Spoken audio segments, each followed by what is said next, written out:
Bene, ora abbiamo ancora un po' di tempo, quindi lascerei il microfono al pubblico. Non so bene come farglielo arrivare. Non è un problema. Vorrei sapere a chi fa capo a Vastari, punto primo, e poi come copre i costi, i propri costi.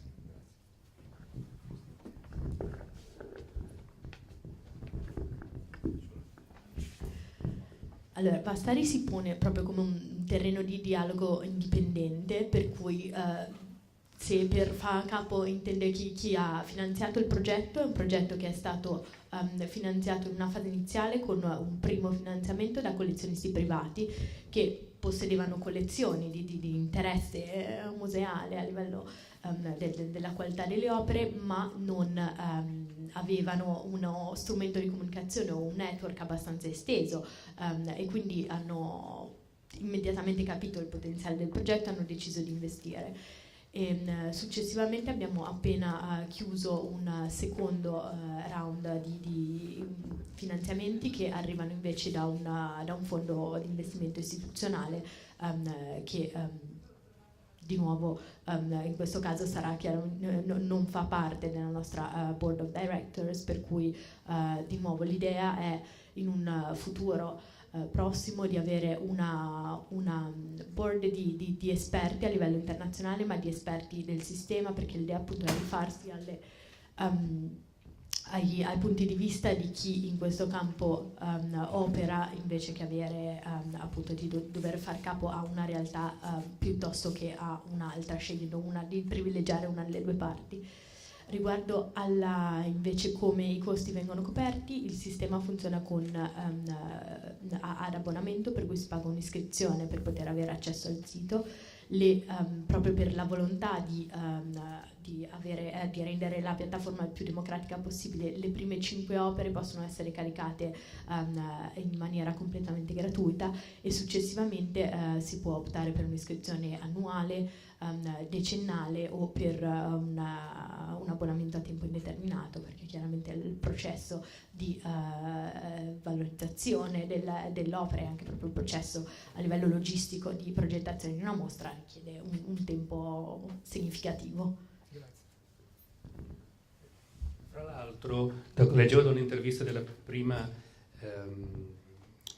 creatrice di Vastari che, a proposito probabilmente dei finanziamenti futuri, Vastari ha un'intenzione di allargare i propri servizi per i collezionisti, perché si parla di servizi di consulenza riguardo all'assicurazione, trasporto dell'opera, consulenza legale, estendere la rete di contatto, fornire esperti nelle maggiori città, catalogazione e fotografie delle opere, quindi probabilmente poi ci sarà una diversificazione.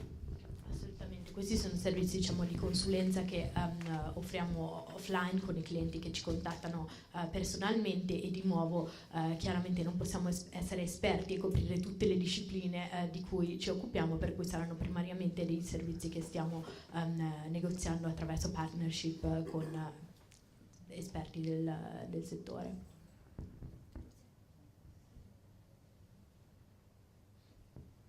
Posso aggiungere? No, approfitto Francesca per dire una cosa, che noi abbiamo in Bocconi abbiamo seguito 7.000 artisti negli ultimi 10 anni, guardando con quali gallerie e con quali musei hanno lavorato, proprio per vedere i sistemi di connettività. Questo è anche un altro modo per capire dove sono le opere di questi artisti, perché naturalmente le gallerie che li hanno trattati sono i riferimenti per trovare delle opere, per cui magari un domani potremmo sviluppare delle collaborazioni su temi informativi di questo ordine qua. Te lo dico già che siamo aperti su risultati. volentieri.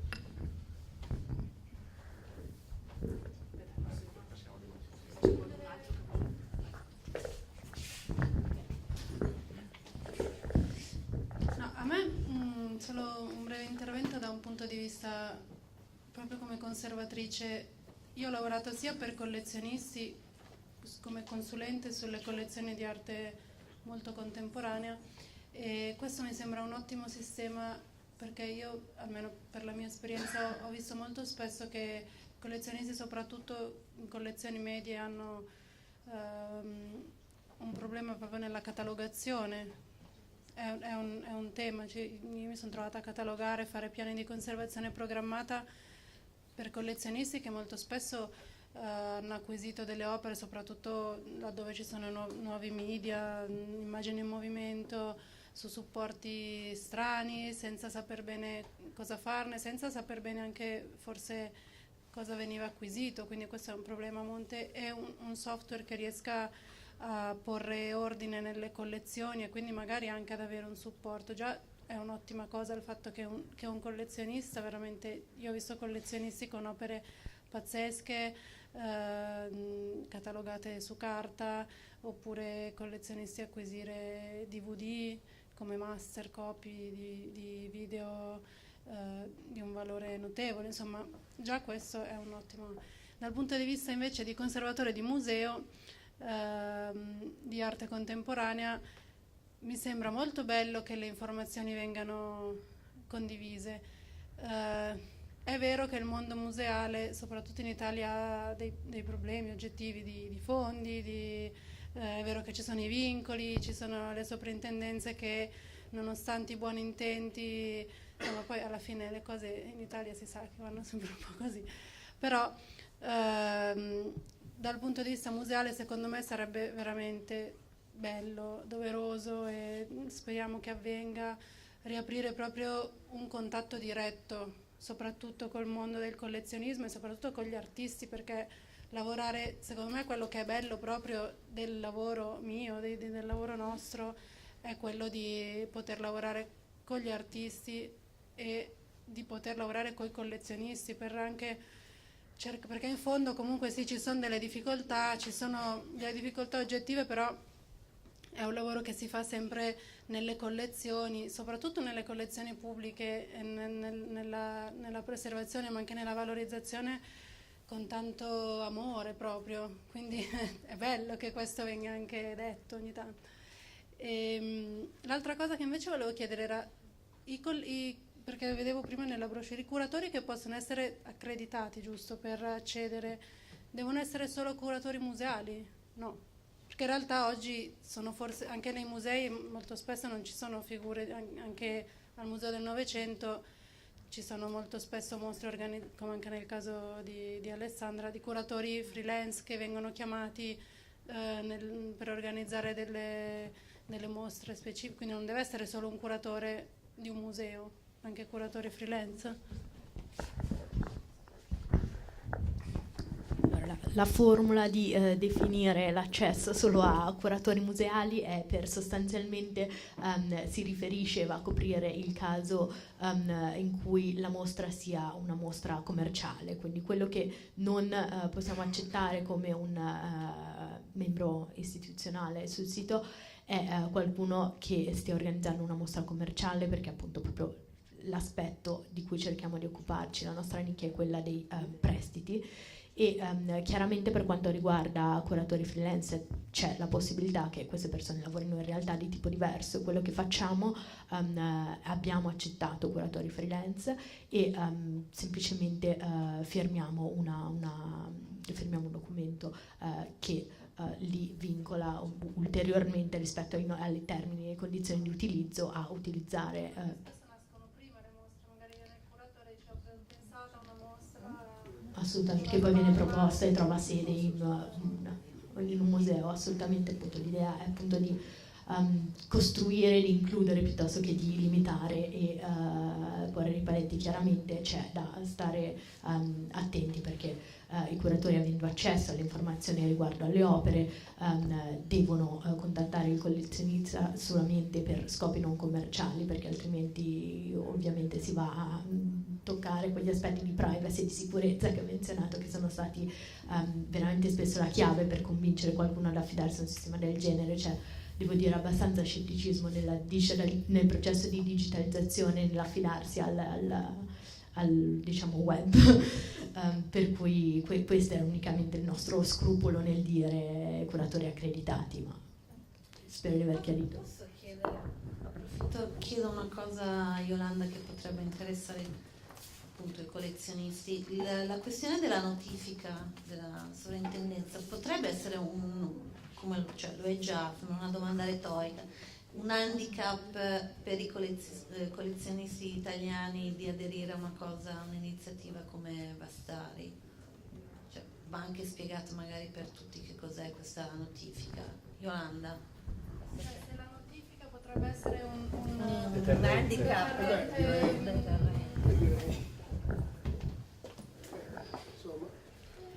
Un deterrente ad aderire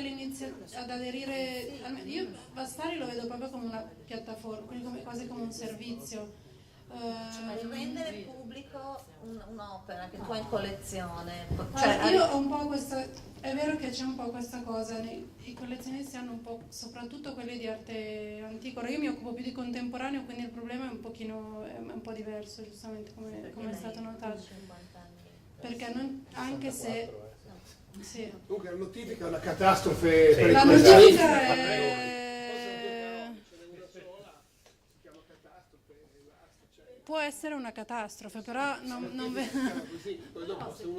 è così perché nell'arte antica c'è molto, soprattutto i collezionisti di arte antica, c'è molto questa almeno per la mia esperienza, che è limitata soprattutto nel settore di appunto arte antica e moderna,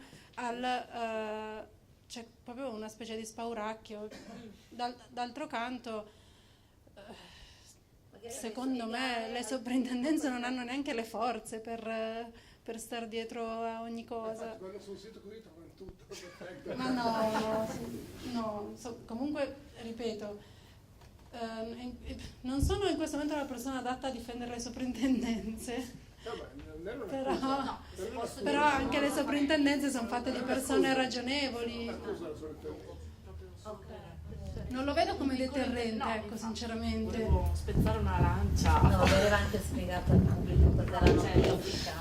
Vi dico, avendo come banca molte opere che sono state notificate, quindi c'è l'emissione di un vincolo da parte del Ministero che dichiara che quest'opera è di particolare interesse storico-artistico, quindi quest'opera non può essere mossa, restaurata, prestata se non con l'autorizzazione della soprintendenza, non può essere venduta senza che il Ministero abbia esercitato la prelazione, quindi ovviamente il vincolo soprattutto sulla compravendita diventa veramente pesante.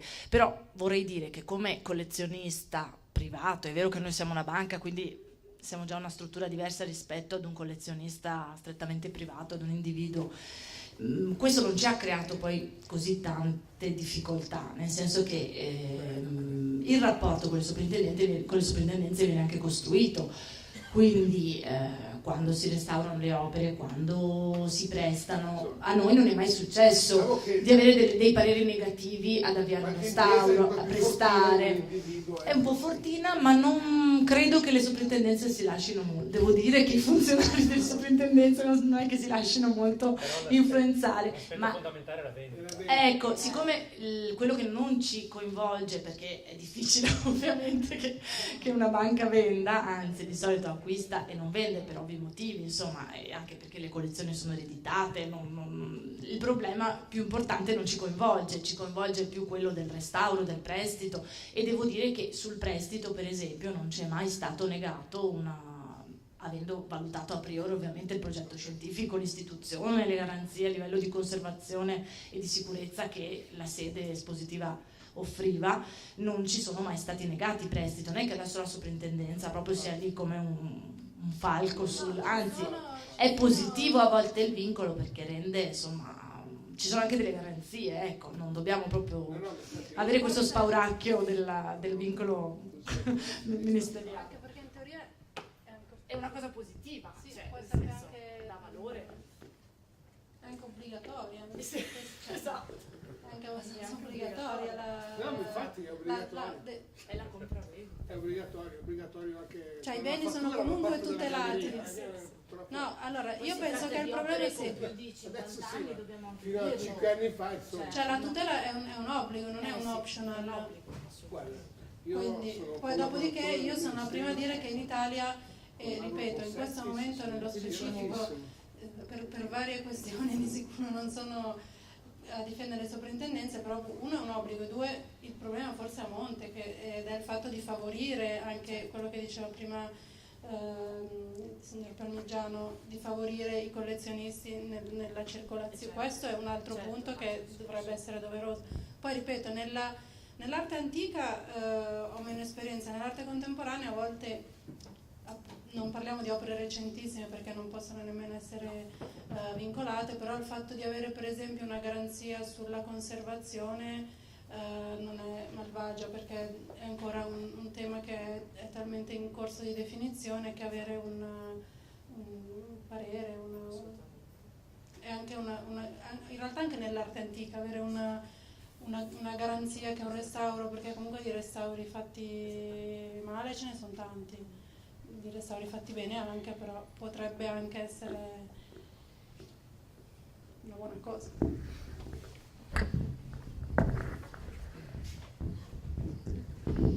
Se non ci sono altre domande, ma ci sono.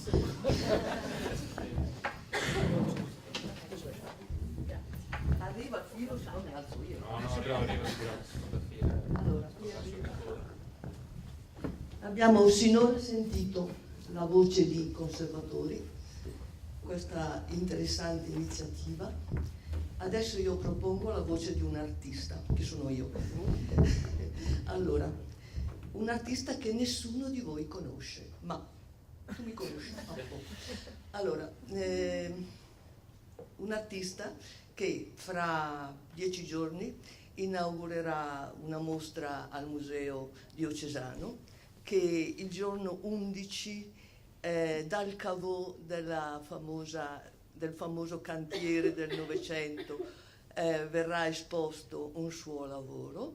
Di conseguenza ci tengo molto a dire che senz'altro nessuno di voi sa chi è Gabriella Benedini. Tuttavia, Gabriella Benedini, grazie, molto gentile per dirlo, proprio mi consola. 100 amici del libro.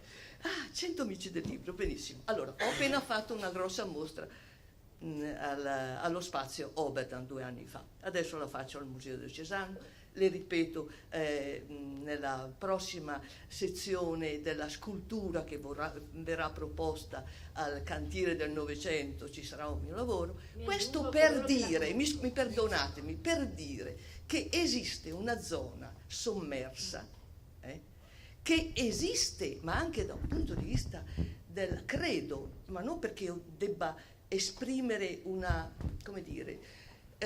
un'esaltazione del mio lavoro, ma semplicemente una serietà di lavoro che molto spesso non viene conosciuta.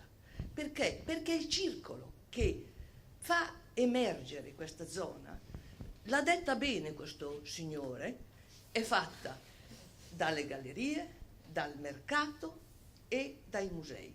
Ora, tutto questo è estremamente connesso. Se non entri attraverso un foro qualsiasi, e io sono nata purtroppo tanto tempo fa, per cui il lavoro di una donna non esisteva, ma tranquillamente non esisteva. Adesso esiste perché ci ho messo 50 anni.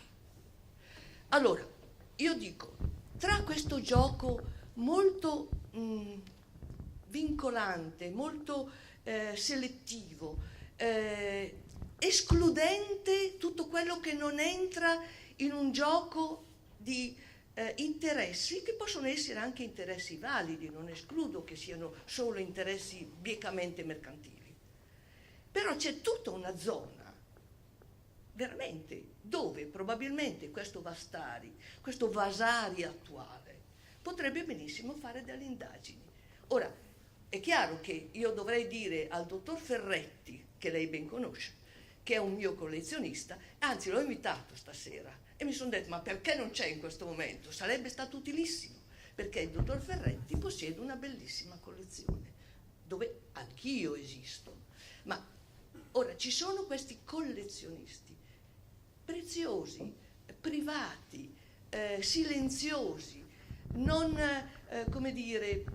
che non si sono organizzati in una situazione come quella di Acacia, che ben conosco, ma che però esistono. Allora io dico, il vostro Vastari potrebbe essere un buon veicolo per queste cose. Prego.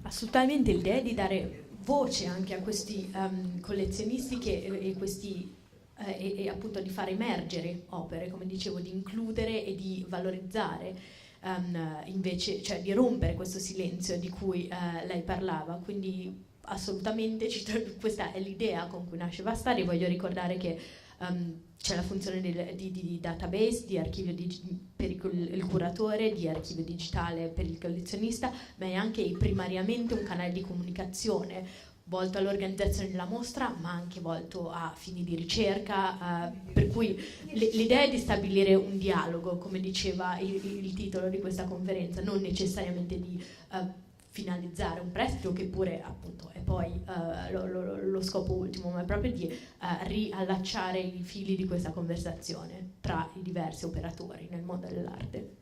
Quindi a degli artisti è possibile a riguardo, quindi un artista potrebbe, infatti, un collezionista per così dire, di se se stesso caricare le sue opere. Assolutamente, il vincolo, diciamo, è che il vincolo è un vincolo, come ricordava prima il dottor Parmigiano, in qualche modo di qualità, quindi chiaramente se ci sono le opere che hanno un certo curriculum e che quindi possono essere interessanti per un museo e sono di proprietà ancora dell'artista, sono assolutamente le benvenute sul sistema.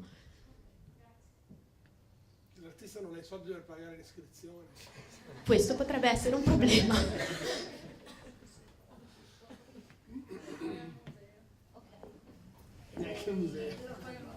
Ma direi che possiamo congedarci Se non ci sono altre domande. Grazie. Bene.